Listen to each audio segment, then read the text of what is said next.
PU, Borderlands movie is a big stinker. Everyone knows it. If you've seen the movie, I'm sorry. If you haven't seen the movie, I'm jealous. It's truly atrocious no matter how you spin it. Every possible thing you could ever hope to enjoy about a film is absent in the Borderlands movie. I think it's unanimously hated across the board. If you find me one human being that says it's a good movie, I'll find you a liar. But I'm not here to just shit on the movie again. I did plenty of that yesterday. I cleaned out my whole colon on Borderlands yesterday. Today, I want to talk about the Take-Two CEO's response to the criticism, because it's not getting stellar reviews. There's not exactly glowing reviews. There's not a whole lot of enthusiasm behind what people are witnessing. And I'm using the word witness instead of watched because when you witness something, it's usually something traumatic, like some kind of tragedy, and that is very much what this movie is. So no one's happy about it from what I can tell, for good reason. It's just bad. And now good old goober Strauss Zelnick has spoken out about this, urging people to give the film a chance. Yeah, it may have debuted at a 0%, then finally up to a 3%, and then eventually even a 6%. Really fucking shooting to the stars there. But hey, don't let that cloud your judgment of it. You know, as Darman taught us, you can't judge a book by its cover. Go give the film a chance. Go waste your money on this movie, says Strauss Zelnick. Now, Strauss Zelnick is the Take-Two CEO, and he's no stranger to putting on the squeaky nose. But god damn it, this clown always finds a way to surprise me with just how delusional he is. When asked if the film's success or failure will make any meaningful impact on Take-Two, Zelnick said no. Financially, the film won't make a dent. And then he dropped to his knees in his private jet saying, "Give the film a chance." Let's give the film a chance. A lot of people worked really hard on it. The underlying intellectual property is phenomenal. The cast is amazing. I think the look and feel is really terrific. So let's see what audiences have to say. But to answer your question, no, the performance of the film wouldn't have a financial impact on us or on the franchise one way or another. I am certain Strauss Zelnick has never touched Borderlands in his life. If he ever even held a game controller, I bet that shit would burn his flesh like a vampire in the sunlight. The guy is just a corporate drone. He is this husk that has human flesh grafted onto it. He's just this being of greed. He doesn't know Borderlands. I doubt he's ever touched the game, and I'm pretty confident he hasn't watched the movie either. In fact, I'm more confident that he hasn't seen the film than I am confident that the sun will rise tomorrow. I also love how he mentions the cast being terrific. How out of touch can you fucking be? That's one of the biggest complaints about the film from everyone with eyes. The casting in this movie makes no sense at all. It's clear the bulk of the budget went with just getting A-list celebrities on board. And they probably had to pay out the wazoo for it because none of them really seem like they want to be there at all. So they probably had to fucking fork over fat doubloons like Scrooge McDuck here to get them to put their name on this pile of dog shit. It is an embarrassing movie, and the actors seem embarrassed to be in it.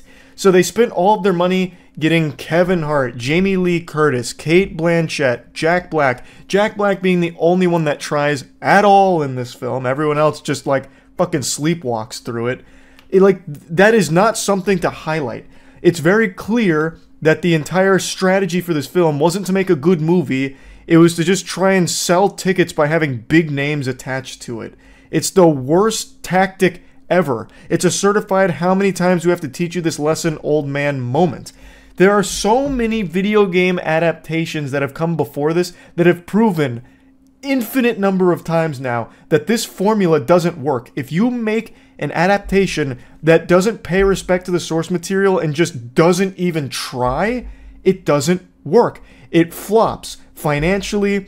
The reception to it is bad. Like, look at the Halo show which recently just got canceled, or the plethora of old video game movies we can all point to over the last couple decades. I don't know what puppeteer is behind the scenes, the goddamn Illuminati over there, that keeps, like, infecting the brains of these Hollywood suits that are convincing them that the way to make adaptation successful is just by getting big name actors on board. Like, it just doesn't work, and they keep doing it. It's actual insanity. They spent $90 million on this star-studded cast for this $5 fart of a film that they produced here. It makes no sense. If you make a bad movie, it doesn't matter how much star power is behind it, it's not going to succeed. I don't know how that lesson hasn't been learned yet. Strauss also reached deep into his bag of tricks here to try and get more asses in the seats by playing the classic, come on guys, people worked really hard on this film, we should all support it. Does a bear shit in the woods? Obviously, there were some hardworking people behind the scenes on this film. Also, Strauss, since you really seem to care so much about the hardworking team here, you might want to look into why some of them didn't receive proper credit for their work. That's a bit suspicious, that's weird. But anyway, yes, there were people that worked hard on this movie, no doubt. But that doesn't mean that all of a sudden it's immune from criticism. It is not a good movie. And I would wager a guess that a lot of the people that worked hardest on this film were not the ones that were behind the scenes lobbying and pumping their fists saying, we need Kevin Hart in this movie, we need Cate Blanchett in this movie, pay fucking hand over fist amount of money to get Jamie Lee Curtis in our Borderlands movie. I imagine there was quite a few people that were actually passionate about Borderlands that were probably fucking crushed with what they had to do on this film, because it's not like they were at the top of the food chain putting together these awful decisions. And I also imagine the VFX department was dreadfully overworked, like Hollywood has become so accustomed to doing here, because ultimately the visuals are really rough. And I never blame the VFX departments for that, because now I've become very well aware of just how cruel the industry is to that entire sector, and my heart actually breaks for them. So I imagine all of the hardest working people were the ones that Strauss doesn't know a single name of. It's so silly to try and deflect by calling in the wambulance about like, come on, someone worked really hard on this, you can't be mean to it. Like, it doesn't make any sense. It costs $15 to $20 per ticket to see this movie. That's a lot of fucking clams. And it's not worth it at all. And there is nothing wrong with talking about why it's not worth it. He then has the nerve to say that Take-Two is really selective about what games it turns into films and says that the company doesn't want its imprint on anything unless it's superb. Really, Strauss? You would consider the Borderlands movie superb? This would meet that criteria? He then goes on to just reassure everyone that it's not core to them, you know, they don't need to be doing this because it doesn't have like a massive effect on them, like their bottom line or anything, so it'll probably maintain its approach to only doing so selectively in the foreseeable future. But this article did remind me that there is another project in the work here, a BioShock film at Netflix. If that didn't oh my god, I'm having a full-blown Porky Pig moment here out of pure disgust. If that didn't send shivers down your spine, I don't know what will. A BioShock Netflix film. Following the banger that is the Borderlands movie, what a recipe for success, huh? Who's counting the days, right? Like, get your calendars ready. I can't wait for that fucking thing to drop. That's gonna be a real heater. Throw out all your DVDs and Blu-rays and forget everything you thought you knew about cinema, because it's about to be redefined with the next fucking Take-Two film project here with BioShock coming to Netflix. Oh my bussy trembles in fear at the thought of how bad that might be. If the Borderlands movie is any indication of the quality coming forward, we're in for a real treat with the BioShock film. I'm already just preparing to be really stunned at how bad that one might be. They'll drop like the announcement trailer and it'll reveal that James Corden has been cast as a Big Daddy. It's just so weird to me how we're still getting horrible adaptations. The roadmap is there. We have seen so many good adaptations recently. Like, you can see that all of the success is right there, and they just out of spite choose not to follow that and instead just be like, no, we know better than fans of the property that we're adapting. In fact, we know the direction that people actually want to see it to make it accessible to all audiences. And then they do what they did 20 years ago when every adaptation was trash. Let's all point and laugh at the absolute floundering it's doing in the box office right now. It's open to $4 million so far. On a $100 million budget, that is super rough. unsurprisingly, people aren't just blindly going to see it because of the A-list actors in it. They're not just zombies flooding in the door to watch this pile of shit just because those names are attached to it. It seems like you actually have to make a pretty decent movie too to get people to get in the seats. What an absolute clunker. 4 million is significantly lower than I would have ever imagined for this film, and I'm actually super proud that people aren't just going to see it just because of the title of it or the actors in it. It really isn't worth the time or money. So it's very reassuring to see that it's doing so poorly here, because it, under no circumstances, should succeed. It's purely a cash grab that isn't grabbing much cash right now. They actually would have made more money if they just compiled every cutscene from the Borderlands series into a movie and released it for free on YouTube. They probably would have made more off just the fucking AdSense from that, as opposed to this $100 million theatrical catastrophe. But yeah, don't listen to Strauss. It's not worth giving the film a chance. The movie's just bad. That's about it. See ya. 2024 has been a remarkable year for awful horror movies. Every single month we're getting a brand spanking new disaster of horror delivered to the big screen and being charged over $10 for, which should be criminal for movies that are this bad, like Tarot and now Strangers Chapter 1. It blows my mind just how frequently they're putting out these revolting messes. No matter how you look at this movie or how generous you try to be with it, there is nothing to like. It is a pile of dog shit. It's actually worse than that, because real dog shit, like the tangible poop, it's at least free. This is dog shit you're paying $10 to sit through and be bored and miserable. It's just... Point is, Strangers Chapter 1 isn't very good. I'm sure, no doubt, most of you were able to sniff that out. I was trying to be very subtle with my critique off rip, be unbiased, but it's just hard with how bad this movie was. And it's made worse by the fact that I really like The Strangers, the first movie from 2008. I actually think it's a classic.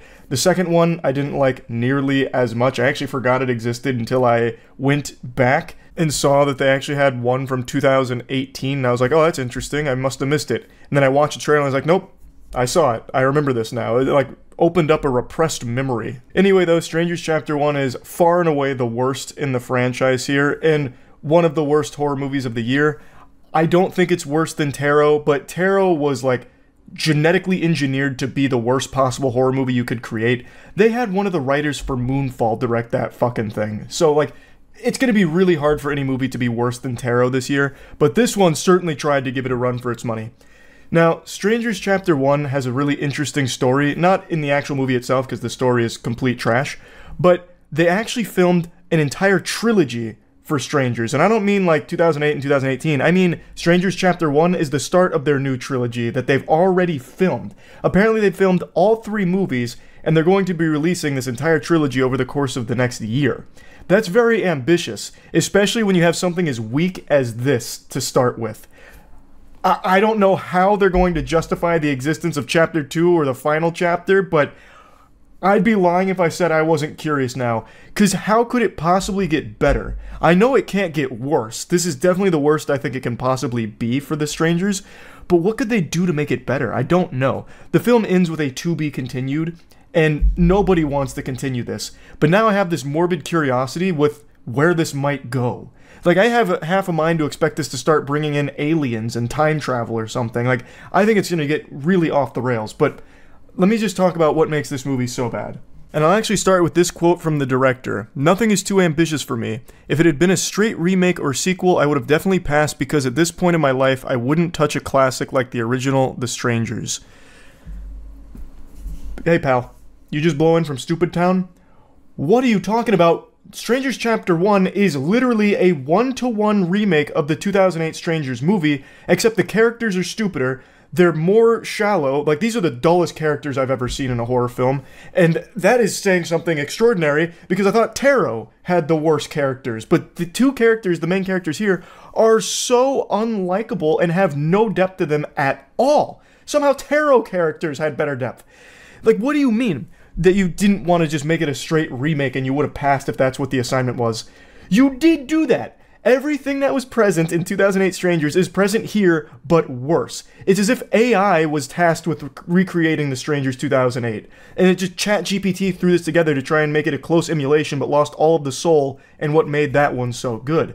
This movie is that. If you've seen 2008 The Strangers, you've already seen The Strangers Chapter 1. It's the exact same story, the only thing that changes is it's an Airbnb. But everything else is completely intact, including some of like the iconic scares done one-to-one but worse. It loses all of the tension of the 2008 Strangers. It's trash. You did remake that movie. Whether or not you set out with that goal, ultimately that's what you delivered. The best thing I can say about Strangers Chapter 1 is that at least it's only 91 minutes. So it's nice and short. You get in there, you get frustrated, you get bored, you leave, and you forget about the movie entirely because it sucked.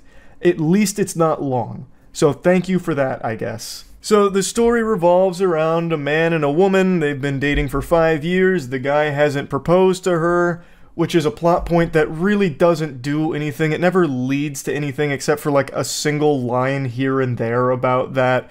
They're deeply in love and they're on a trip. They're making their way out to Oregon, but they encounter some car trouble and they end up getting stranded in a place called Venus, Oregon, and they get directed to an Airbnb to stay for the night while they wait for a guy named Rudy to fix their car. And most people in this small town are real sketchy, so it puts one of the main characters on edge, the guy. I already forgot his name. That's why I'm just referring to him as the guy. I actually don't remember their names, and I really don't feel like looking it up because it's not even worth remembering their names. So the guy and his girlfriend, they go into a diner because they're hungry. And the guy immediately just starts rolling a 1 on every charisma check. So everyone he interacts with for the entire first half of the movie ends up hating him because he tries to be like quippy with everyone and nobody likes it. So anytime he makes like a little quip, like for example, one of the diner waitresses said like, "Oh, you've been dating for 5 years? Why haven't you put a ring on it yet? What are you waiting for?" And he goes, "Well, right now I'm waiting on my turkey melt." And nobody laughs, so he just says, "Tough crowd." And he does that like 6 fucking times. He's so annoying, and every character hates him. This guy has negative charisma in his stats. So, anyway, whatever. Point is, he's unlikable by everyone in the movie, and everyone watching the movie too, because he has nothing to do. Like, he's not interesting. He has no real writing around him. He is just this hollow character that spits out a couple of bad quips and makes terribly stupid decisions. So, they're now staying at this Airbnb, and things are getting a little weird because there's someone that knocks on the door. They're banging on the door, and they're asking for Tamara. They're like, not here. Go away, weirdo." So they go away, and they come back again. "Where's Tamara?" "Hey, I already told you there's no Tamara here. Fucking scram. Take a hike." And, him and his girlfriend, they're like trying to make the best out of this situation. She seems to really like it. And the guy takes his 6-pack of beer, and he tries to put it in the fridge. He's like, "Damn, fridge isn't working." So he takes it out, and then his girlfriend finds a number to call if they need assistance with anything for the Airbnb owner. And I shit you not, it's like 1 a.m. And she grabs this number and calls the Airbnb owner to leave a message to send someone out to fix the fucking refrigerator at 1 a.m. so they could cool their beer. What an inconsiderate guest. Why would you do that? You're there for like maybe 6 hours. Why are you going to have someone come out at 1 a.m. to fix your fucking refrigerator so your boyfriend can put beer in it? But they end up just drinking all 6 beers anyway without them being cold. Like, it's so dumb. This is so stupid. I'm all over the place in breaking this down because this movie just really sucks and there's a lot I want to complain about. But, okay, back to that person knocking on the door. Eventually, the boyfriend realizes that he doesn't have his inhaler. His girlfriend says that she forgot to put it in the car when they got to the Airbnb because someone drove them there. And he's like, "All right, that's fine. I'll just scoot back into town on this motorcycle I saw outside." So this Airbnb has a motorcycle. I want you to make a very strong note of that. A working motorcycle that the boyfriend, with no trouble whatsoever, takes into town, which is like 5 miles away or something like that. So he goes to get his inhaler, and she is now left alone in the house, and creepy stuff's happening. One of the strangers is singing "Rockabye Baby." Like, all of the cliches you can possibly imagine for a horror movie are in this movie. Every single possible horror movie cliche. And they're done so much worse than you've ever seen them done before. So she's getting, like, on edge. She's hearing these things, and you see, like, oh, the stranger creepy people are standing behind her, and she doesn't see them, but we see them. Whoa, spooky, frightening, and then jump scares out the wazoo. And it eventually culminates with them turning the power off, and she's got her phone flashlight out, and she sees one of the strangers in her mask standing right in front of her, so she runs upstairs and closes herself in, and then her boyfriend zooms back around on his motorcycle. He's got his inhaler, and he's got a cheeseburger. Well, I also want to make note, while he was in town, he actually encountered some not weird people, because the town was all sketchy. They were like really nervous around, you know, outsiders, but when he went back into town, everyone was super friendly, like normal young people, and they were talking like, hey, why don't you just like hang out with us? And he's like, nah, I gotta get back to the house. So I want to make that clear that there are normal people there. He goes back to the house with the inhaler and a cheeseburger, and he's like, hey, what's going on, lady? What are you sitting on the floor for? What's going on, girlfriend? That's so weird. And she's like, no, there's someone in the house. I saw someone standing in the house. And he's like, someone in the house? Really? Have you been smoking? I shit you not. He says, have you been smoking? And she's like, well, yeah, a little bit. And he's like, show me where this person was standing. So she takes him downstairs to where the stranger in the mask, like, frightened her. And then he looks around and he sees a picture on a wall of a clown. And he's like, oh, I know what happened here. Does this look familiar? And he does this in front of her, blocking the clown photo and then unblocking it. And he's like, this is what you saw. It wasn't somebody standing in this house. You just saw the picture of the clown. And you're just so high that you fucked up. And then he goes, the Freaky Brothers is strong stuff. That's a line in the movie. He says the Freaky Brothers is strong stuff, referring to what she was smoking. I have to imagine the director was on the Freaky Brothers when he was making this movie, because it is so fucking stupid. It is so fucking stupid. How in the world would you be like, hey, listen, it was definitely this picture you saw, not a human being standing here. That makes a lot more sense. You could be on PCP and probably not mistake a photo of a clown for a human being standing in front of you. And yet this goober gaslights her and convinces her that that's what it was. So then they go about the rest of their night. And if either one of them was thinking logically, what should have happened there is they both get on the motorcycle and they ride into town and just spend the rest of the night around the normal people. Because there's normal people that invited them to just hang out. So they would have just rode back into town and be like, yep, Airbnb was fucked up. There's some creepy people scaring my girlfriend. Let's go back into town with these normal people and just stay there till the car's repaired in the morning. That would have been the logical thing, because they have a working vehicle that they just used, and it would have immediately ended the movie on the spot. But that's not how it plays out, because no one was thinking. So instead, they just sit there, they listen to some records, and then eventually one of the strangers wearing the mask, like basically the scarecrow mask out of Batman Begins, slams his axe through the door, and that's when it hits the boyfriend like, oh, my girlfriend's not crazy. Oh, we're in danger. So they run into one of the rooms, duck and cover, and just wait for everything to blow over, where one of the strangers with the axe just busts through the door, looks at them, and then walks away. And immediately after he walks away, like maybe 5 seconds, the boyfriend goes, and he's like, all right, they're gone. We're safe now. It's actually like an NPC out of like an Oblivion or something, where the second you break line of sight, they're like, oh, must have been the wind. Just cease to exist. So the boyfriend and the girlfriend are like, okay, we need to get some weapons. We need to like prep just in case they come back, because fucking obviously, like, it's not like they just vanished.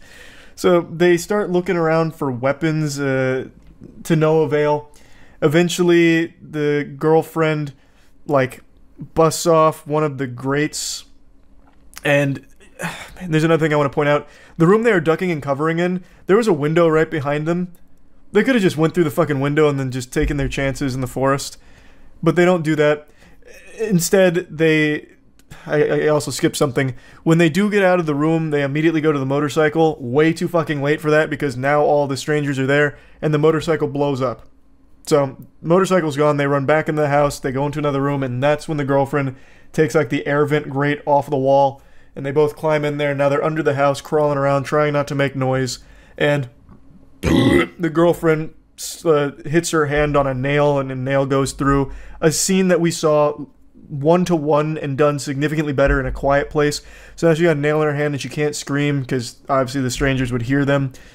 So now she has to deal with that. He takes the nail out, and they crawl around under the house and eventually make it to like this little door that opens up under the house.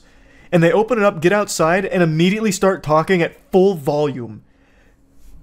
What the fuck? Like, they've only gone like maybe a couple of feet, and they just start talking at full volume. And obviously the strangers can fucking hear that. They just recognized that they needed to be quiet. They couldn't make a peep. She couldn't even scream with a nail going through her hand. And then 2 feet later, it's like, okay, now we can just use our outside voices.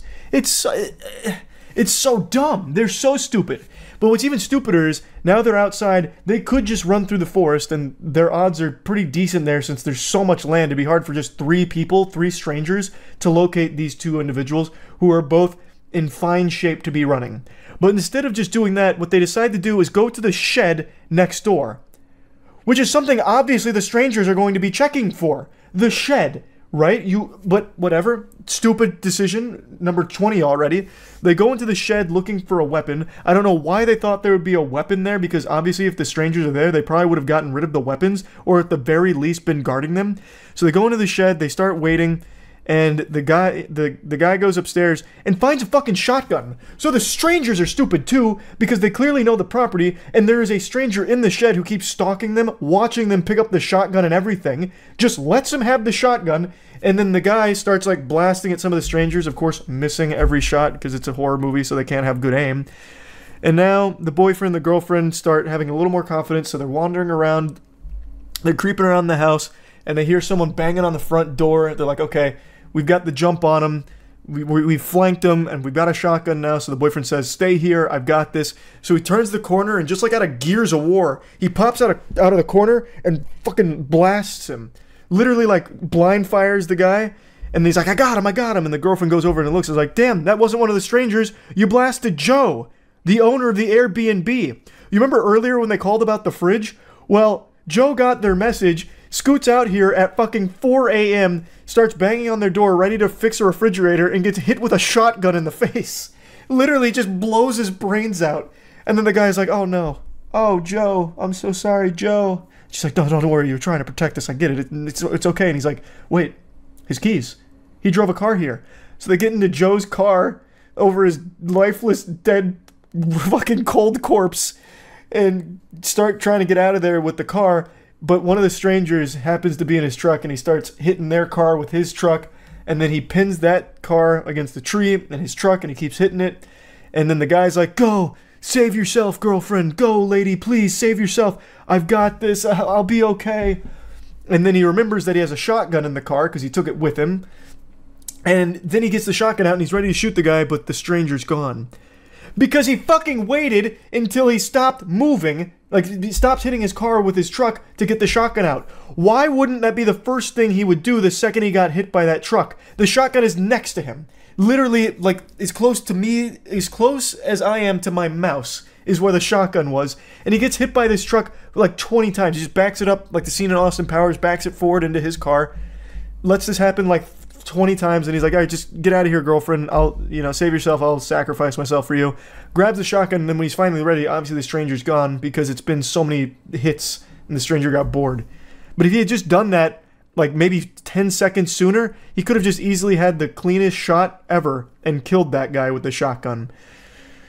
So anyway, eventually he crawls out of the car. The lady's running through the forest. She, like, buries herself under some sticks to hide. Then one of the strangers looks down, doesn't see her in the sticks, so the stranger walks away. And like immediately after that stranger leaves, de-aggroes, she gets a cell phone out and calls the police. While the stranger is still, like, maybe at best 5 feet away. She would hear that. But whatever, she gets the call off to the police and then starts running through the forest again, but now the stranger sees her. And the guy's wandering around the forest with a shotgun trying to find the girl. Actually, the guy flanks one of the strangers, puts the shotgun to the back of her head and says, where's my girlfriend? Drop the knife. So the girl drops the knife, doesn't say anything, just starts laughing. And he's like, give me one reason why I shouldn't kill you. And she just keeps laughing and is like shoving the gun in her face. And he doesn't fucking shoot her! This dude just blasted an innocent man in the middle of the night who was coming to repair a refrigerator, and he won't shoot the fucking people that are trying to kill them. It's painful. It's painful!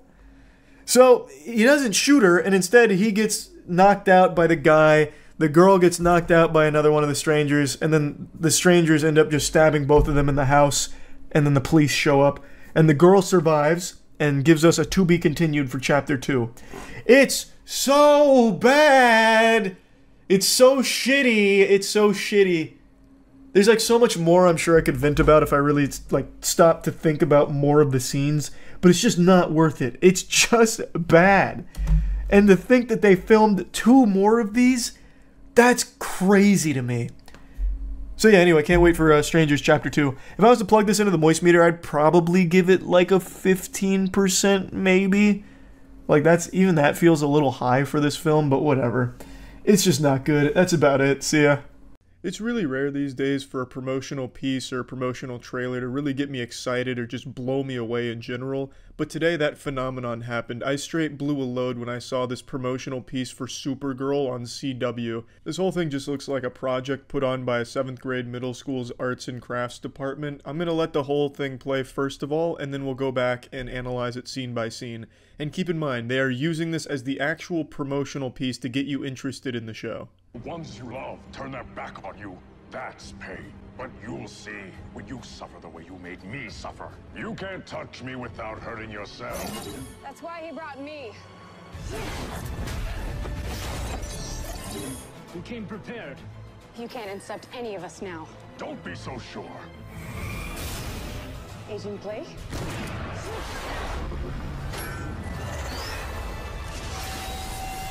John, now!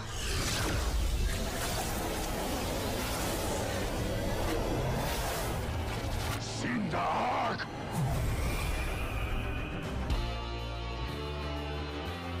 Now, if that full-throttle, high-octane, nuts-to-butts action does not have you on the edge of your seat, well then I just don't know what the fuck is wrong with you.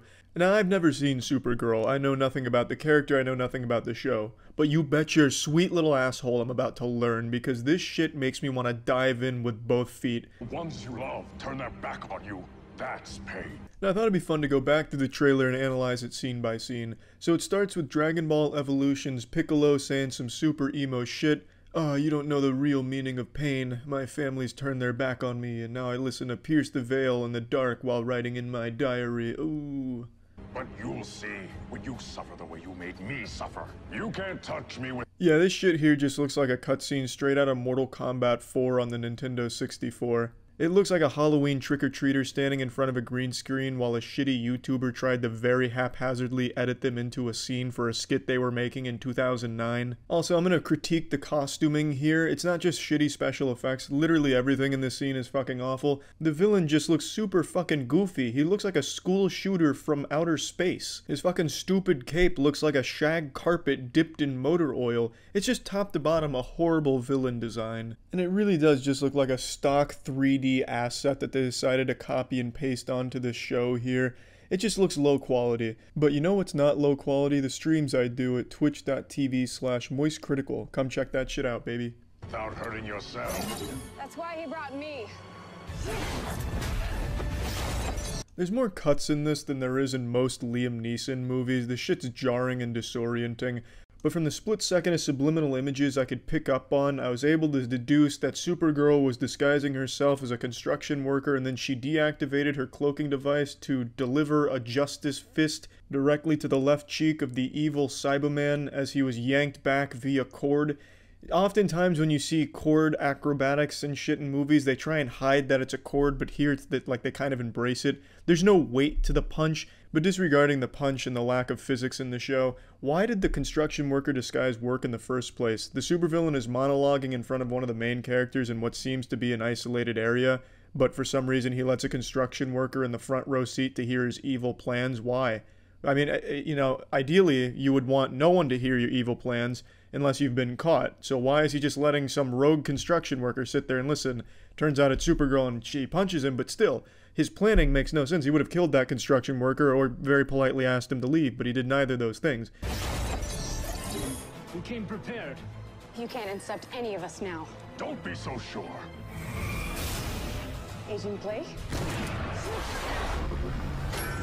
Now this Power Rangers battle is really starting to heat up here. There's a lot to digest. All of a sudden you got the fucking Avengers portaling in out of nowhere, entering this corporeal dimension, and now they're about to arrest the guy. One girl brags about how he can no longer intercept them, but then he does intercept the football pass and he mind controls that other girl and she shoots at them.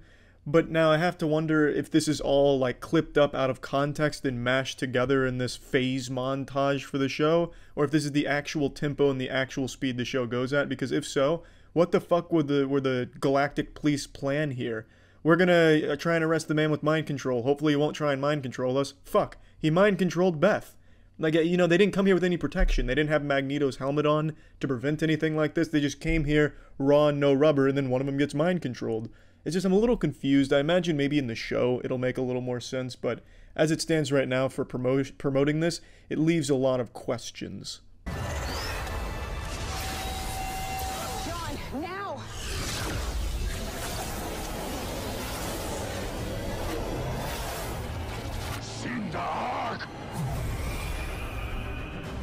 Supergirl obviously intercepts the bullet, and then she fires a laser beam at her friend, and I have to wonder how that didn't split her in half, because she's supposed to be the equivalent of Superman or be stronger than Superman, and for some reason her laser just kind of love taps the gun out of her hand as kind of just like an inconvenience, more like a wasp sting than a fucking eye laser.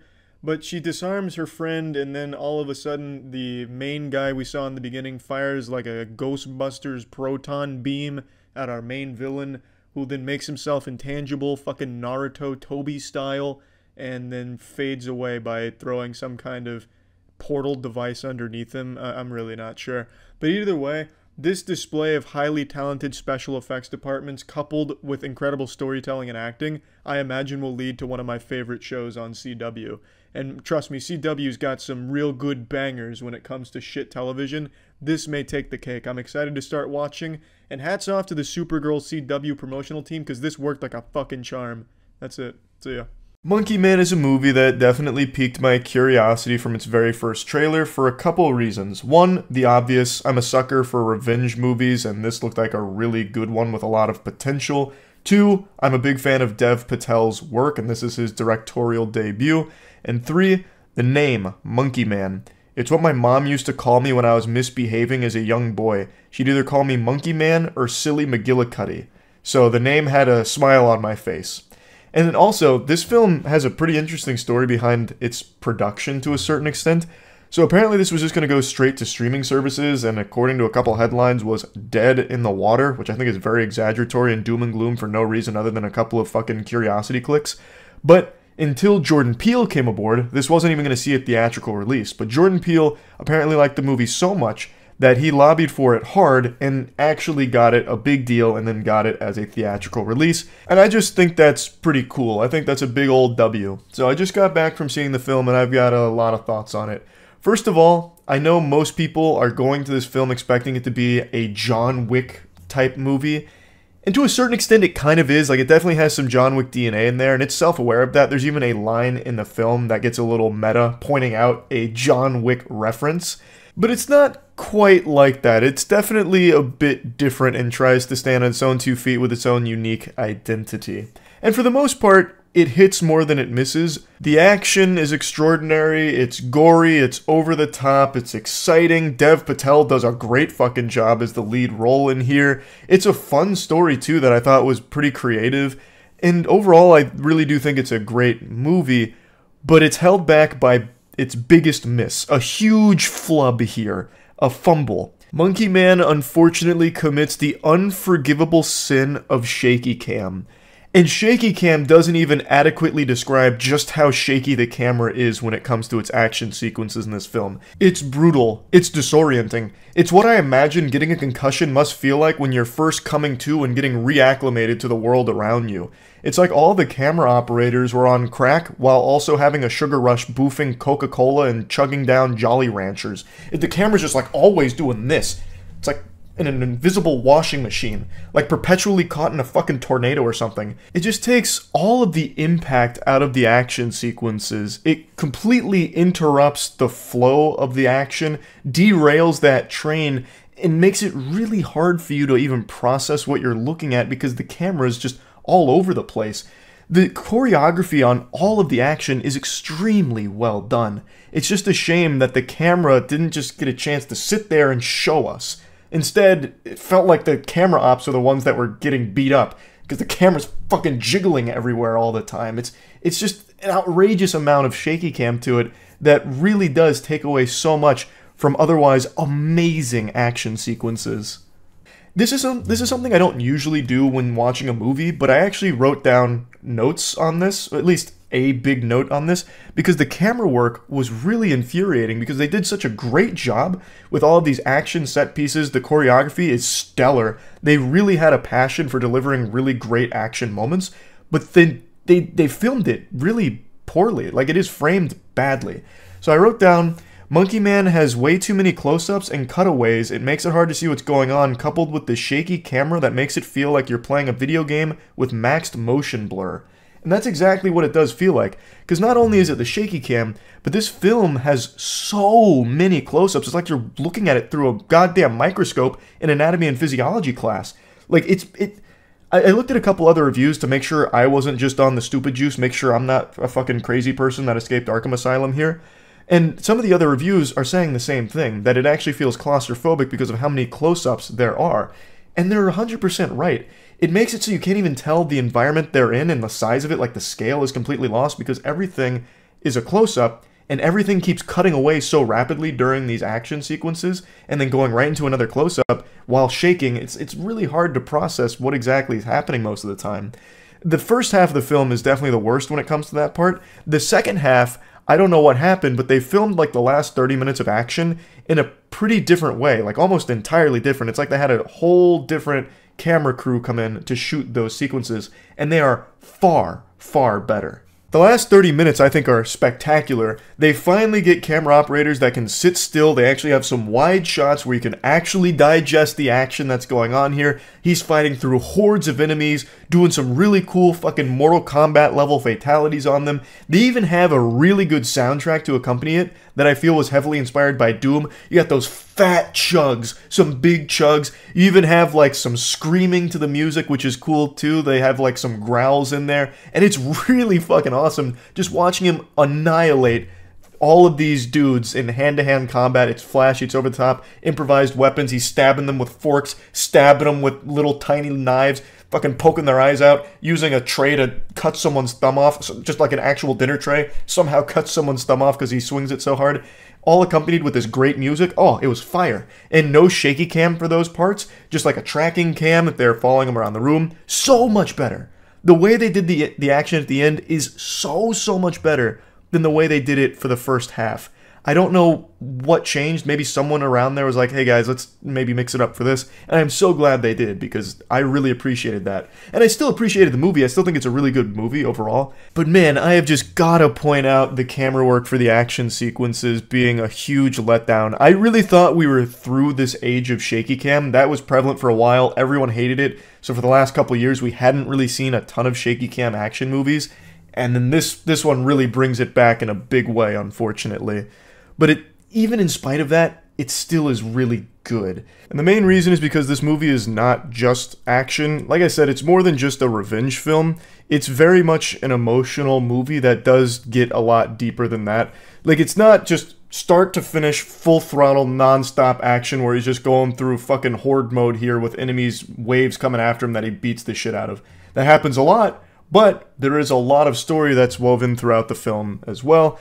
There is an entire, like, middle section of the movie that's dedicated to just talking and going through our main character and how he got to this point, what he's fighting for, why, how he's going to... I don't want to get into any spoilers or anything, but there's more world building and story than just action and revenge. And I appreciate that because I think it was done well. But yeah, it is still pretty upsetting that the shaky cam was here in such a big way, because without the shaky cam, I think this movie is up there with some of the best revenge movies ever. Like, I really think it had the potential to be that good. And I think going forward, if Dev Patel continues to pursue directing and making movies in this style, I think it's only up from here, and he will continue to perfect this craft. He's clearly got a huge talent for it, so I'm really excited to see what else he makes in the future. This is an incredible start to his directorial career, and I'm excited to see where it goes.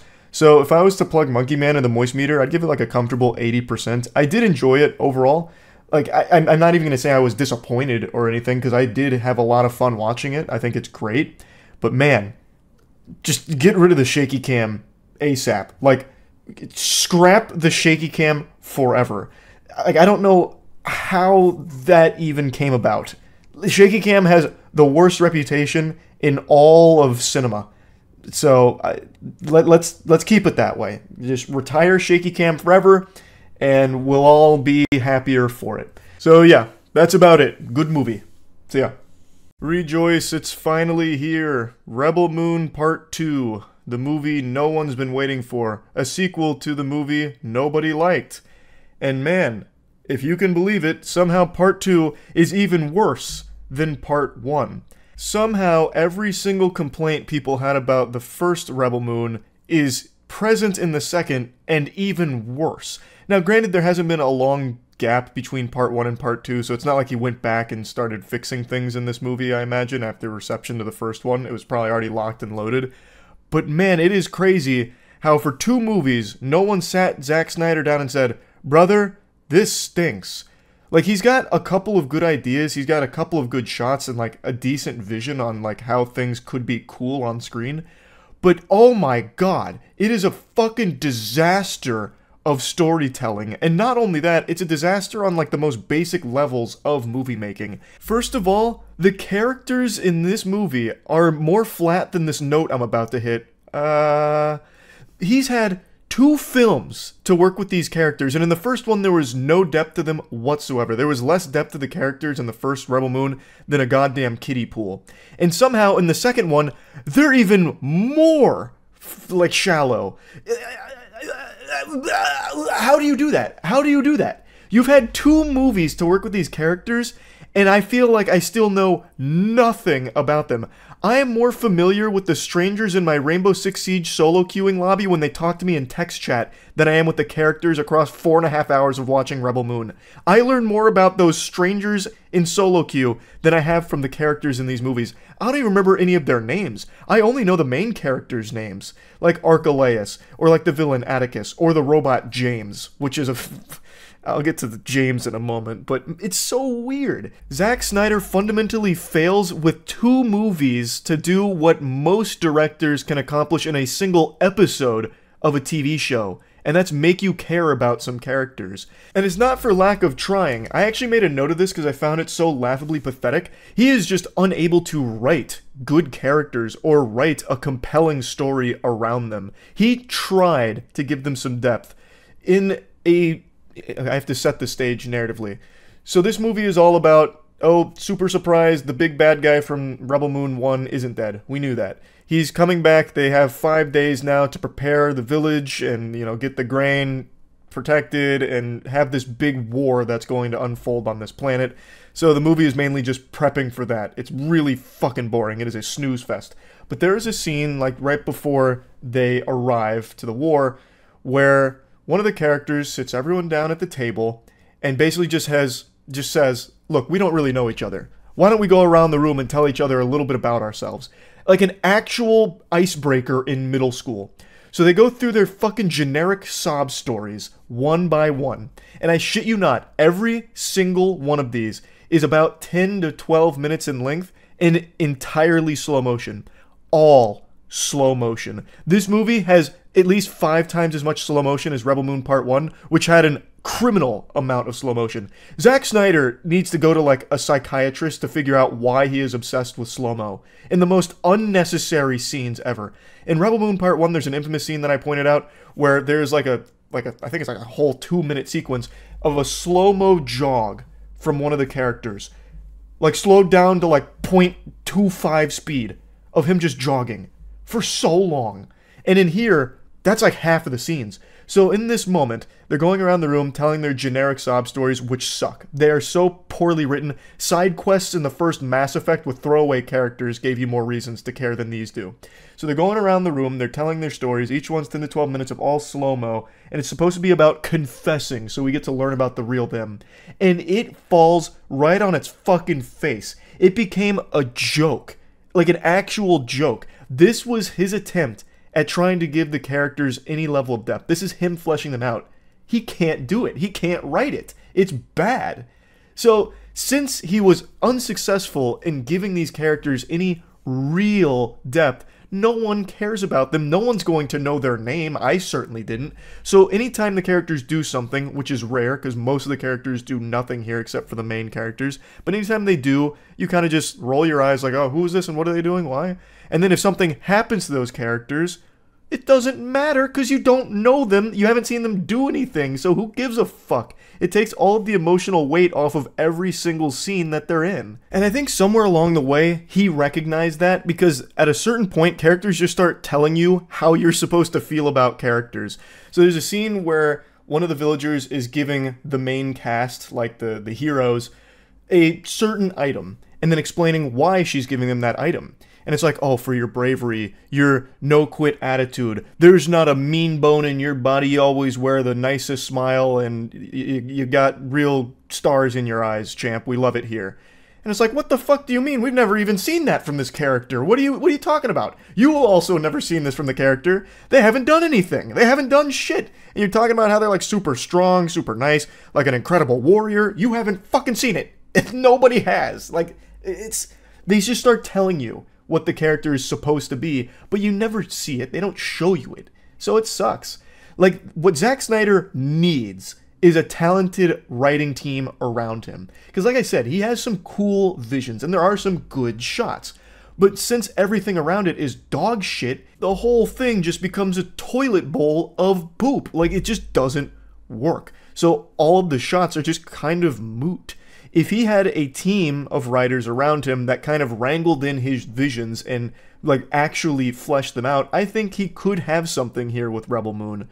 But since it seems like he's only surrounded by a bunch of yes men, we're gonna keep getting fed this slop, and it is slop. I don't know how Zack Snyder has like this cult following that he does that's brainwashed into just loving everything he makes. It's just so odd because under every possible spin of Rebel Moon, it's just bad. Like, there's no real arguments you can make for it being good. Even at the most basic level of action, it fucking fails at. It's boring. The action in Rebel Moon 1 was better, genuinely better, than what's here in Rebel Moon 2. Even though this one is all about a war. Like, how do you make a war movie this lame? It's just a bunch of people firing from the hip in slow-mo, so just a bunch of lasers, you know, beep booping all over the place, and you don't really get to see anything interesting. There's a fucking character that uses dual lightsabers. Like, how do you fumble that? That is the easiest recipe for just fun on screen, and still, her scenes with the dual lightsabers are terrible. She barely does anything with them. She does like a couple of moves like this and that and nothing else. And she loses, like, the entire time to just random grunts. And that's supposed to be, like, one of the main heroes there. You know, this ultimate warrior. It's just pathetic. Like, it is boring action. Aside from a couple of decent moments. Like, there's a couple of moments in these slow-mo sequences that I was like, oh, that's kind of cool. If it wasn't surrounded by 50 other minutes worth of slow-mo, this one actually probably would have stood out. I bet if you took the slow-mo out of this movie, you would have cut its runtime by about 40 minutes. And I'm not even really exaggerating. I actually think you would have taken a huge chunk out of this movie if those slow-mo scenes were just normal speed or just used more sporadically. It's baffling. It's truly nuts how much slow-mo is in this movie. Like, I can't overstate that. But yeah, it takes so much of the impact and intensity out of a lot of these fight scenes. So really nothing in this film lands. Like, actually nothing. Now, I mentioned the robot James earlier, and I think he is the best example for just how bad and how all over the place Zack Snyder's brain is with Rebel Moon. James is a robot who actually has something cool about him. He's got, I don't want to spoil it, but he's got an interesting element that isn't present in anything else in Rebel Moon. And instead of exploring that part, which they only briefly drop, they instead just sideline him to a character that wears antlers and is occasionally just in the background looking at things. That's his whole presence in Rebel Moon.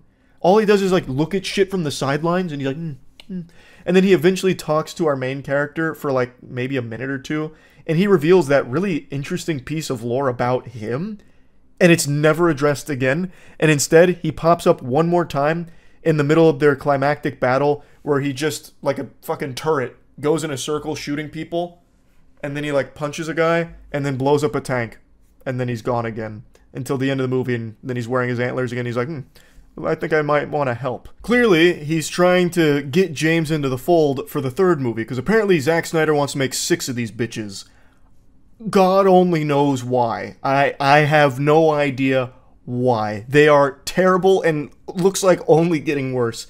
But because Zack Snyder's all over the place, he has so many different pots on the fire, he's losing track of them, is what it seems like. James is a character that was introduced in the first Rebel Moon that I thought could be interesting, only to be completely forgotten. And in this film, they bring him in pretty early, like they show you him, and I thought, oh, he's probably going to play a pretty decent role in this film. Only to be completely forgotten again until the end of the movie with that little scene with the main character and then his hero moment. And then he even strikes legitimately a hero pose, like an actual hero pose, superhero. So it's like Zack Snyder keeps forgetting where things are or what things are going on in these movies, because he's probably too focused on how to put more fucking slow-mo in it. It's just so poorly done from top to bottom. I can't think of anything in this film that makes it worth watching. It's a slog. And even like what's supposed to be the big payoff with this massive battle sucks.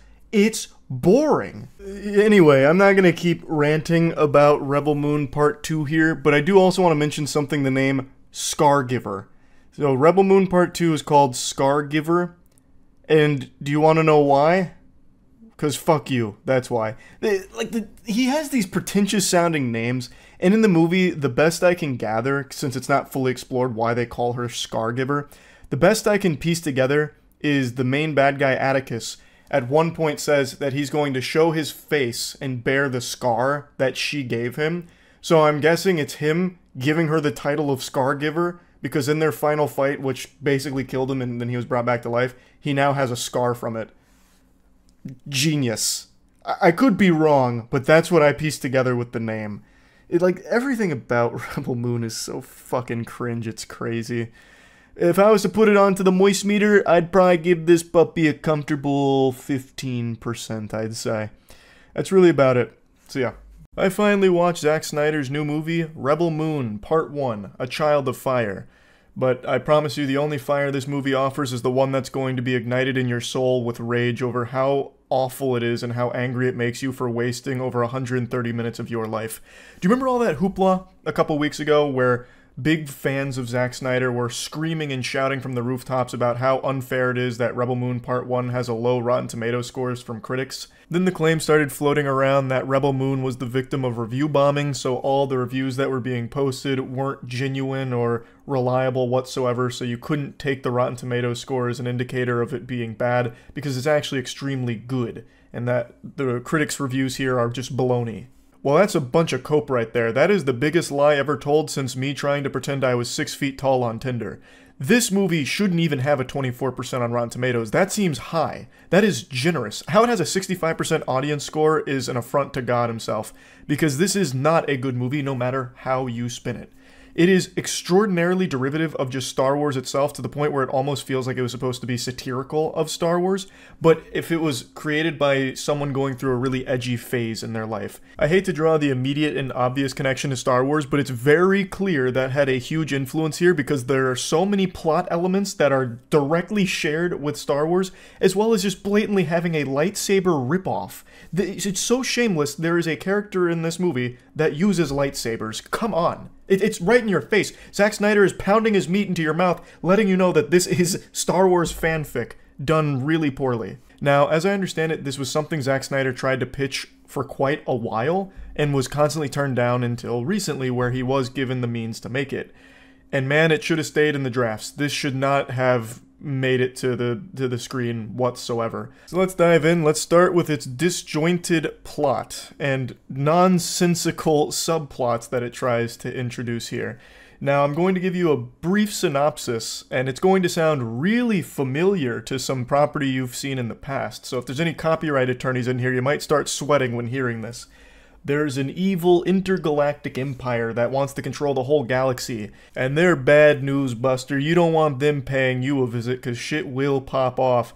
And if things don't go their way on the planets they visit, if they don't want to serve the way that they think the planet should serve them, they have no hesitation blowing the planet up with their low orbit beams that will explode the planet. Our protagonist is one of the most fearsome warriors that empire had ever produced, but she left that life behind in order to live a life of solitude on an isolated planet elsewhere. But unfortunately, the ghosts from the past pay her a visit. The Empire comes through, and in doing so, they cause a ruckus on this new planet that she's trying to call home, and thus she decides to rise up and lead a rebellion against this evil empire that she left so long ago. That's the bare bones of it. I don't even really care if it's like a super simple plot, to be honest, because you can make that work as long as you fill it with an interesting world and interesting characters, neither of which this movie successfully accomplishes. So, its characters are the most soulless I think I've ever seen in a sci-fi movie. They are so bland and emotionless. They don't have a personality at all. Zack Snyder forgot to write that. And he forgot to write the characters bonding with each other, so the whole film is basically just collecting new members for the rebellion for the most part.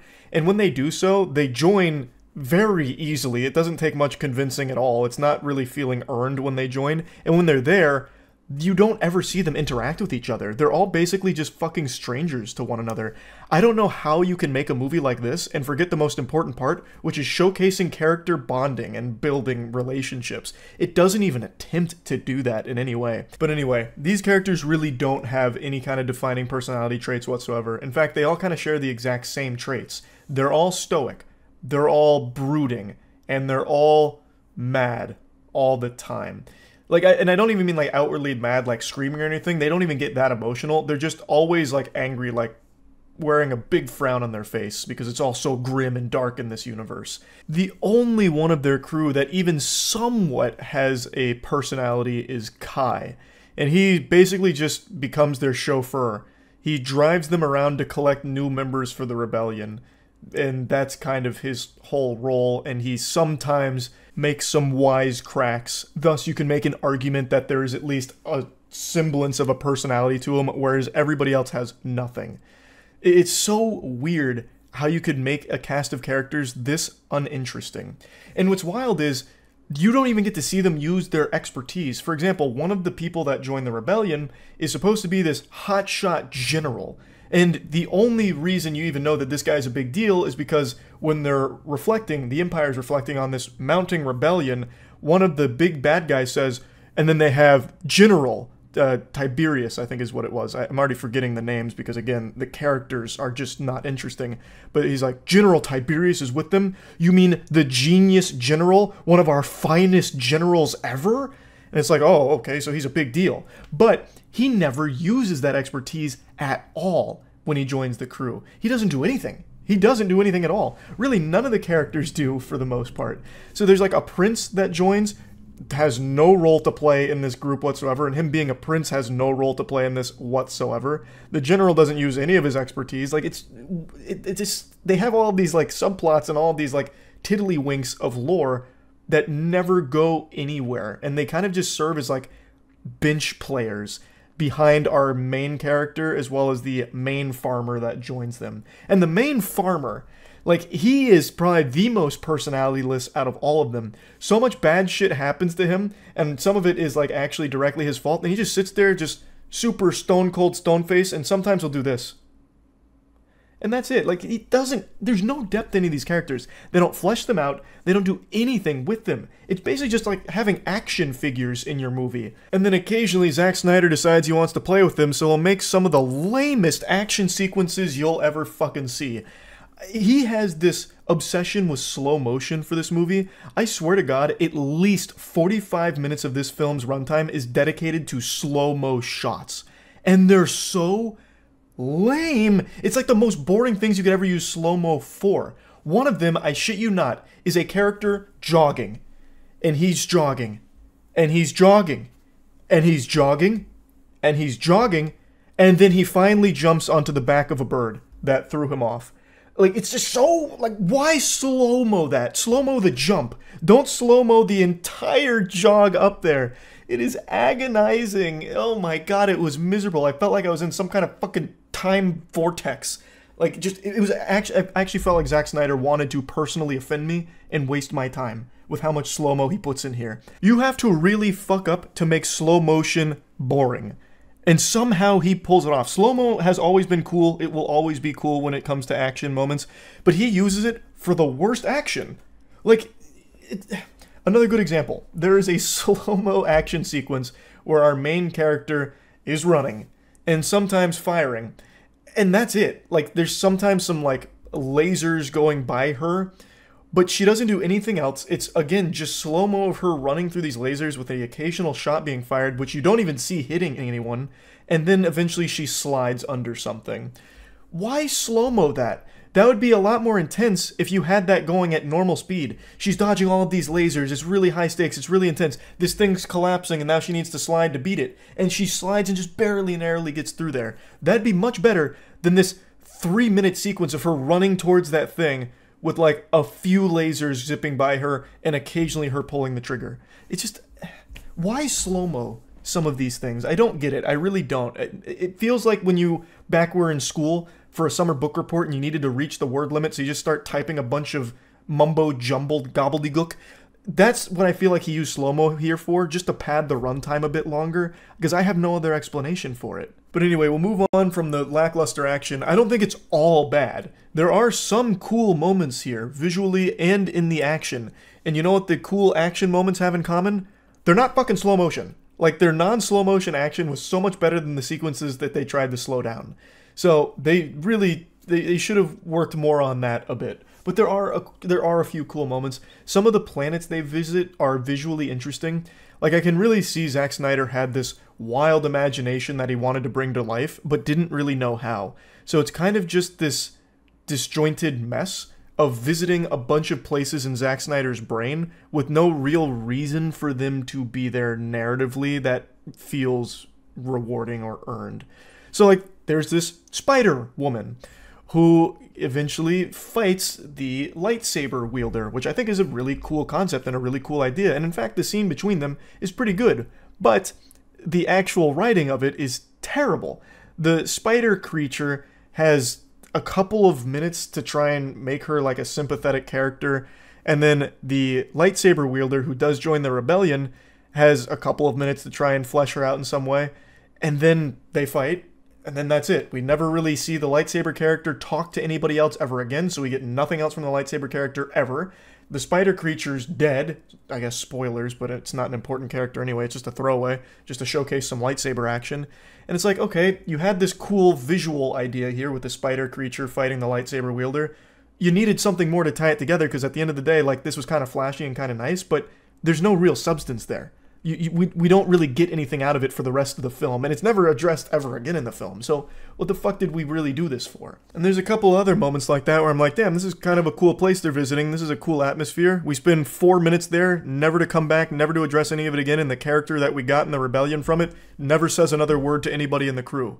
So what a waste of time that was. And that's just what the whole movie feels like, a waste of time. There is nothing worthwhile in Rebel Moon Part 1. It doesn't set anything up that makes me like biting at my nails waiting to see what happens in Part 2. The villain super sucks. The villain is just cartoonishly evil, and that's his only trait, really. He doesn't have any depth to him either. Nobody and nothing does. Even the main character, the way that they try and write depth to her is by her monologuing her past, and then them showing the flashbacks. In slow motion, of course, obviously. But outside of her monologues, she doesn't do anything else besides just try and drive a hard bargain for people to join her rebellion. And by hard bargain, I mean she literally asks a couple of times, and then usually they say yes. Or she'll do like a very simple chore, and then they'll join. Like, it just feels so lame and underwhelming. I do think the universe has potential. Like, I do think they set up a pretty cool universe, and they introduce an interesting plot element that hasn't been explored in Part 1 at all when it comes to, like, potentially breathing life back into creatures, and potentially magic. And that could be pretty cool if this film was successful at all in generating any type of interest in seeing it explored more. I just don't know who would sit down and watch this and care about any of the characters at all. Like, again, they don't have personality. This whole movie is emotionless. It's all muted. There's a death amongst the rebel crew, and I guarantee there's not a single person out there that cared, because we had only met that character like 20 minutes ago. He only had like 3 or 4 lines in total, really, before he died, like after joining the crew. So it has no impact whatsoever. There's no weight to it. And that's just kind of the whole movie. And I also feel like the movie itself has an identity crisis because it tries so hard to be dark and gritty, but it's also very clearly aimed at a PG-13 rating because there's no blood or anything like that, and it pulls all of its punches. So our big evil guy, he has this big stick that he hits people with and kills them with it, but when he hits them with it, after the initial hit, it'll usually cut away to just a close-up of him slamming it down, and then it's implied they are dead because of it. Well, it's not implied, like they are dead because of it, but they don't show anything. Like it doesn't actually go through with the dark and gritty tone. It pulls its feet out of the pool at the last second. So the whole film just really feels so messy. It really feels like all this film wanted to do was get to things that Zack Snyder thought would look cool, but he didn't really know how to write it in a way that makes sense to get there. So he said, fuck it, we'll just do it anyway. We'll do it live. And that's what it is. It's just this, you know, you go here, recruit them, and leave. And while you're doing the going there and recruiting them, you look at something cool. Maybe there's a cool scene that unfolds, like riding a griffin or something, and then you immediately leave, and then that character that joins you never hear from again. It's just a bad movie, really. Like, there's just not a whole lot that's good about it. I think Zack Snyder has some cool ideas, but he needs someone to really fine-tune that shit and put good writing behind the ideas. So, yeah. Rebel Moon, Part 1, Child of Fire. It is pretty bad. I'd say it's about as bad as everyone's saying that it is. That's about it. So, yeah.